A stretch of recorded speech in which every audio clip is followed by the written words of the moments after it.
Assalamu alaikum. Ha joni en jokka windere men alkule pular. Donc a bo a bo bo cho do e fo go ho i jo ko lo mo no nyo. Aywa hande ko ɗo katin windande men ha joni mbiɗen ko a o mbaɗen a tokos a kanko woni ngal ɗo alkulal woni a mbaɗen ngal goobu boɗejo. Ngal ɗo ko b wiyete, ngal ɗo ko ɓ,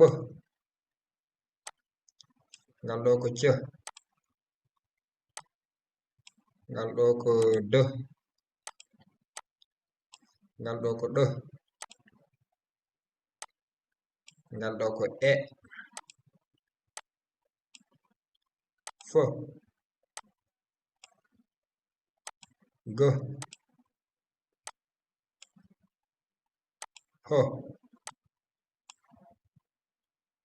i, j, k, l, mo, no, nyo. Ko ɗeɗo ngoni hande ko bindeten a bo ɓo co do ɗo e fo go ho i jo ko lo mo no nyo. Hande ko ɗeɗo alkule woni ɗe ganduɗa eɗen mbawa jangude ñalawma hande o.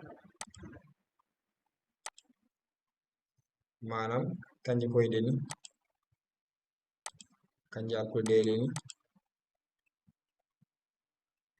kanje koyɗe ni donc a bo ɓo co do ɗo e fo go ho i jo ko lo mo no nyo. Hande ko ɗeɗo alkule woni janguɗen.